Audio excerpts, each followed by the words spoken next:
Oh yeah, I've wanted an F-16 throttle for a long time, and WinWing have delivered with this excellent Orion add-on set, the F-16EX. It's without doubt the most ergonomic throttle I've ever used, having many switches at your fingertips, sitting in the palm of your hand so comfortably. And that detent action. It's wonderful, elevating it way beyond the Orion it's based on, making it as satisfying to use as its bigger brother, the Super Taurus, whilst also increasing the total throw of the throttle, giving you greater precision over the shorter Hornet handles. Per usual, full disclosure, WinWing sent me the unit to review for free.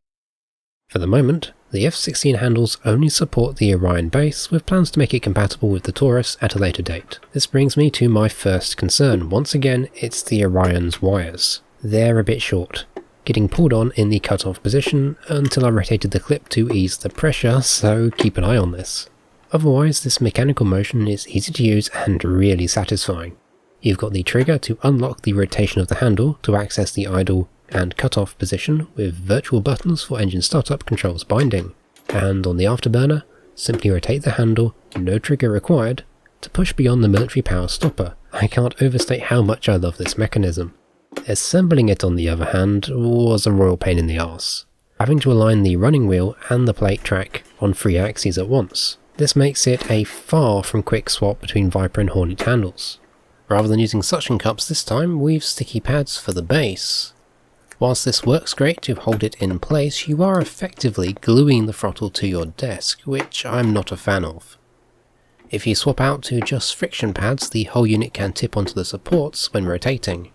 I bodged my own solution by just using the spare included parts with the old suction cups, with some nuts to hold them on the rail. This means that the whole throttle sits slightly off angle, but no longer tips, and it stays in place without being a permanent addition. Alright, bad stuff over. This is an excellent throttle overall, once you've worked out the kinks in assembly. It's a brilliant analogue for the F-16 it's designed on, but with extra functions making it perfect for the similar JF-17 throttle, thanks to the 5-way hat found on the manual range dial. On the underside there are 2 hidden push buttons. These are easy to find by feel, and they're placed perfectly for your middle and ring fingers. Otherwise, it's functionally the same as a Viper throttle, with 3-position toggle switch for dogfight modes, air brake with 3 positions, half momentary and forwards toggle positions, and there's a 5-way hat for your radios, granting an extra push function over the real deal. The antenna elevation has a center position to set your radar on the horizon. The radar cursor being sideways is a little odd, but the cursor axis itself is highly accurate. Initially it led me to slew diagonally by mistake, and lastly the manual range dial, which is found under the 5-way hat. This is a rotary encoder, meaning it pulses a button for rotation left and another for rotation right. I find this a little bit too small. It doesn't clear the handle to the left, making it harder to rotate with just your index finger. The manual range knob ergonomics is the weakest part of an otherwise excellent set of controls.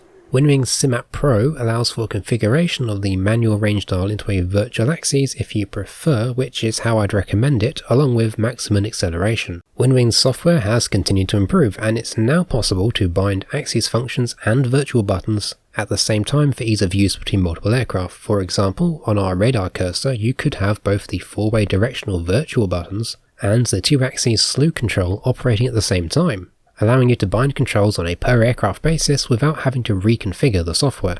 Don't forget the base can synchronize its backlighting with DCS2, and there's a 4x32 button limit mode to split the controls up into 4 virtual devices for compatibility. So whilst the software looks like an engineering readout, it's simple to use and provides lots of extra functionality. The Orion base is generic, with a few F-16 specific labels for autopilot and general controls like Master Arm, but of course it also has carrier controls on the front, which, unlike the Hornet handle, they're easy to reach at full power. A great place for stores config and other utilities. It's a joy to use, but it's going to take a little bit of getting used to. Overall, this is a great bit of kit with a few quirks. Its motion lines up perfectly with the Viper and JF-17 for a fantastic, realistic detent action, and no doubt a great choice for Falcon BMS 2 with its 32x4 button mode workaround. Being single engine, it's not ideal for all aircraft, but the extra functionality helps ease this. Making small corrections with the throttle is accurate and smooth. If you're looking for a Viper throttle, this is probably the best option available today, so it's easy to recommend WinWing's F-16EX throttle grip if you're a regular flyer of the F-16 or JF-17. Next up, I'll be reviewing the F-16 joystick handle counterpart, so be sure to subscribe to catch the next video. Otherwise, I hope you enjoyed, and take care.